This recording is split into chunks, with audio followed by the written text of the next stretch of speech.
Hello guys, welcome back to my channel. आज की हमारे वीडियो का टॉपिक है कंप्यूटर स्टोरेज, जिसको हम स्टोरेज को हम यहाँ पे मेमोरी भी कह सकते हैं। तो कंप्यूटर स्टोरेज क्या होते हैं, सबसे पहले हम ये देखेंगे। Computer storage is also refer to as computer memory. Computer storage को हम ये भी कह सकते हैं कि कंप्यूटर एक मेमोरी है। Computer memory is use to store programs and data.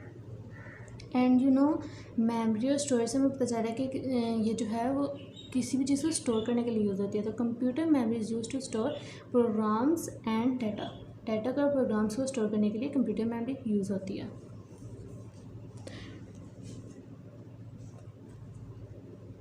Next आ जाते हैं हमारे पास types of computer memories. There are two types of computer memories. First one is main memory, और हम इसे कह सकते हैं कि प्राइमरी मेमोरी है।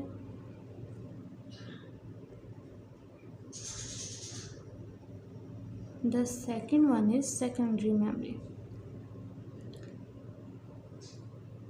अब सबसे पहले हम देखेंगे कि प्राइमरी मेमोरी या फिर मेन मेमोरी क्या होती है।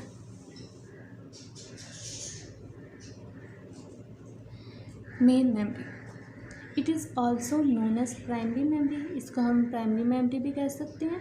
It is also known as internal memory. इसको हम इंटरनल मेमोरी भी कह सकते हैं। इंटरनल मेमोरी हम क्यों कहते हैं, क्योंकि ये इनसाइड द प्रोसेसर होती है। ठीक है, इनसाइड द प्रोसेसर लाई करती है, इसलिए ये इनसाइड द प्रोसेसर जो है मदरबोर्ड पर ही होती है, तो इसलिए हम इसको कह सकते हैं कि ये इंटरनल मेमोरी है। It is directly accessible bye processing unit. क्योंकि ये प्रोसेसर के अंदर ही लाई करती है, तो ये आसानी से जो है ना वो डायरेक्टली इसको एक्सेस किया जा सकता है किसी प्रोसेसिंग यूनिट में।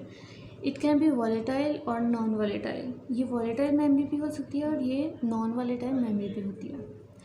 तो वॉलेटाइल मेमोरी क्या होती है? वॉलेटाइल मेमोरी का मतलब ये होता है कि अगर आप इस मेमोरी को यूज़ कर रहे हैं तो क्या होता है कि अगर एक्सीडेंटली हमारा जो कंप्यूटर सिस्टम है वो किसी वजह से बंद हो जाता है, पावर लॉस हो जाती है, तो जो भी आपने डाटा होता है वो मेमोरी में जो है वो भी सारा रिमूव हो जाता है। ठीक है, वो सेव नहीं हो पाता जब तक सेव ना किया हो। और नॉन वॉलेटाइल का क्या है कि अगर ड्यूरिंग वर्किंग जो है वो बंद हो गया है, पावर लॉस हो गया है, तो जो है डाटा फिर भी जो है वो सेव रहता है। ठीक है, ये वॉलेटाइल भी है और नॉन वॉलेटाइल। तो वॉलेटाइल हमें पता चल गया कि power loss,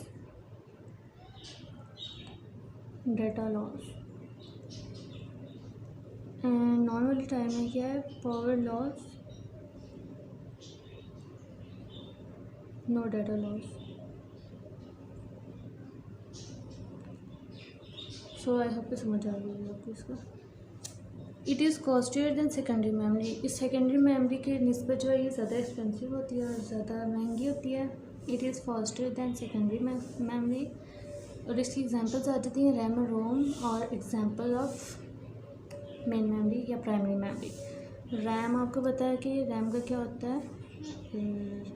random access memory. ROM read only memory.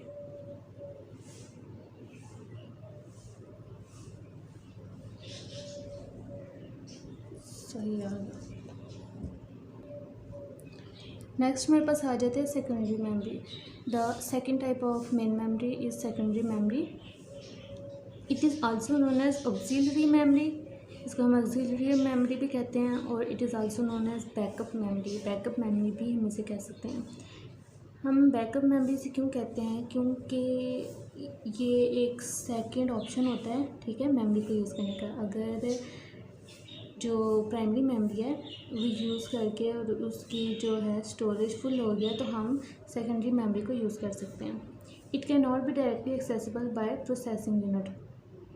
ये जो है प्रोसेसिंग यूनिट में जो है वो ये नहीं लाई करती, इसलिए जो है इसको डायरेक्टली एक्सेस नहीं किया जा सकता। It is only a non volatile memory. ये नॉन वॉलेटाइल मेमोरी है, यानी कि अगर पावर लॉस हो जाती है तो आपको जो है वो डाटा सेव रहेगा।